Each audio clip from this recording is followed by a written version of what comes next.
Hello, welcome back to Beginning with Ant. Once again, my name is Chris and thank you for joining me on my new video. I do have to apologise for my absence. I've been absolutely flat out with not only work but also university exams. On top of that, I had a copyright strike issue with one of my previous videos, which has now been found in my favour, so that's taken up quite a bit of time.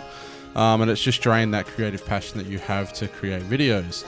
However, we are back and back with a vengeance. I have quite a few videos lined up for you guys coming in the very, very near future. Today I'll be starting with the actual video I've been trying to release for a while now in regards to my Ytong Formicarium. I do have some footage of me creating the Ytong Formicarium. Now I'm still in the process of getting a fish tank made or an aquarium made specifically for this purpose.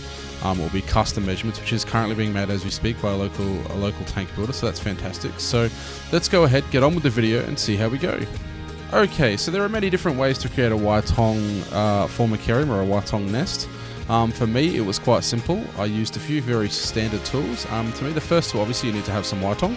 Local Bunnings will sell that for you. Next is a Dremel.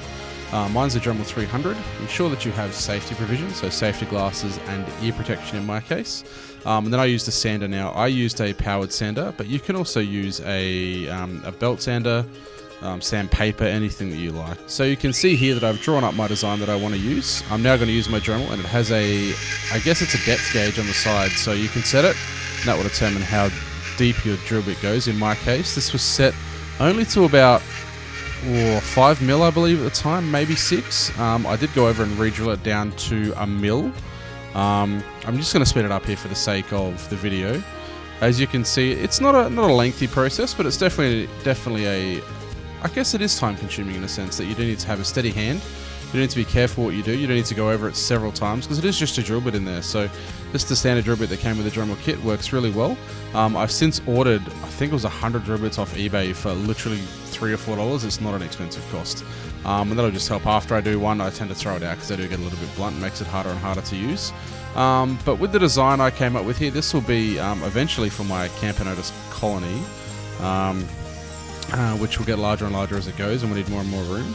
At the moment, they're sitting in a 3D printed test tube outworld, which I'll reveal in my next video. So that was the big secret from the video beforehand, guys. I purchased a 3D printer and plan on printing some current designs that are already out there on Thingiverse, and also making my own, which is in the making. So stand by for that video. But as you can see, it's quite a simple process. Just drill down to the depth you need, and off you go, nice and easy.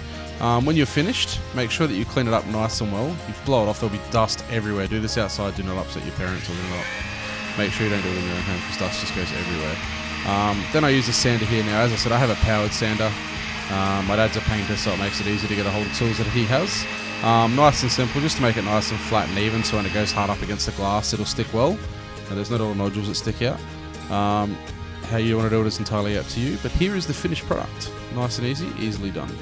Thank you very much for joining me, guys. I will be producing more content as we speak. I'm actually filming another video directly after this one, which will be releasing my 3D printed Formicarium and also my 3D printed test tube outworld, which isn't my design, and it will be properly credited to the original designer. So stay tuned for that one. Thank you so much for watching, and have a great day.